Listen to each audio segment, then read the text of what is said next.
the walk's a tremendous opportunity for our people to reconnect with the country.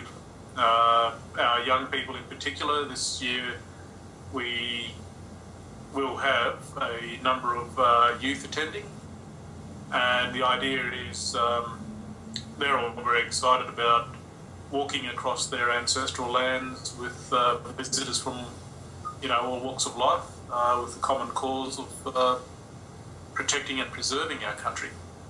The project is to look after our country, preserve it and ensure that it is maintained for future generations. And what I'm particularly excited about on this particular walk is we have about 6 or 7 of our young people who are walking, and it's actually an activity where they are participating in looking after their country, to stop the uranium mining, to express and to crystallise in their hearts and minds the process of what it means to be a traditional owner and to be a custodian of country and culture. So we have a long history of taking action to stop the destruction of our country, particularly our cultural heritage sites. And today, this walk is the current generation plus the future generation working together to maintain the efforts of the past 2 generations of looking after our country. So what we have is a process of reviving that spirit, that culture amongst our future generations, to basically say, look, it is possible, you've got to get out and take the action to look after the country.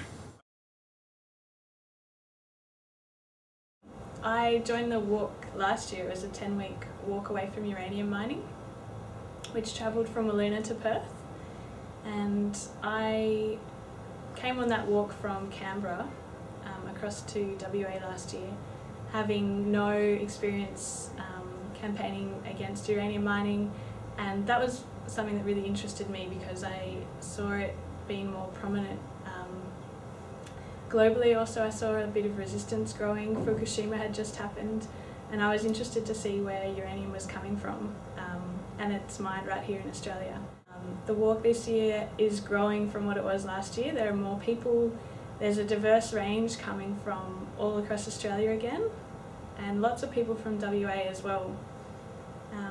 It's been pretty amazing doing fundraising and speaking tours just through the southwest of WA here, and getting a real sense of how people are learning more about the issue. I think the government has tried to keep it quite low under wraps, the fact that they are trying to fast track uranium mining here in WA for the first time.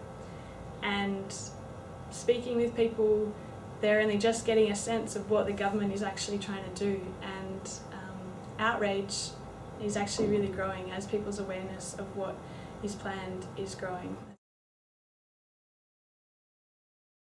We've walked through Japan, France, England, Ireland, the United States, but really with a desire to bring that back to Australia again. Those countries are really fighting against the nuclear power that they have quite an abundance of, especially in France and Japan. And it's really been an experience for us to learn where our uranium is going, what it does, and the resistance to that in those countries. So maybe 18 months ago we decided that with the situation in Western Australia of no uranium mines here, but with plans for that to go ahead, that it really needed to be stopped before it began. So we organised the walk last year from Walkatjurra to Perth to just kind of set some things in motion. And the walk was a great success, and it's really inspiring, and it's all that we could really hope for is to build on that collaboration that was formed with the Aboriginal communities last year, and it's been really good to work with Cato and that mob and to have them really call out for this walk this year. And I think it's really important in that global sense that these countries don't want the nuclear industry to expand, and Western Australia is really at that point now where it's trying to fight its way into a dying industry.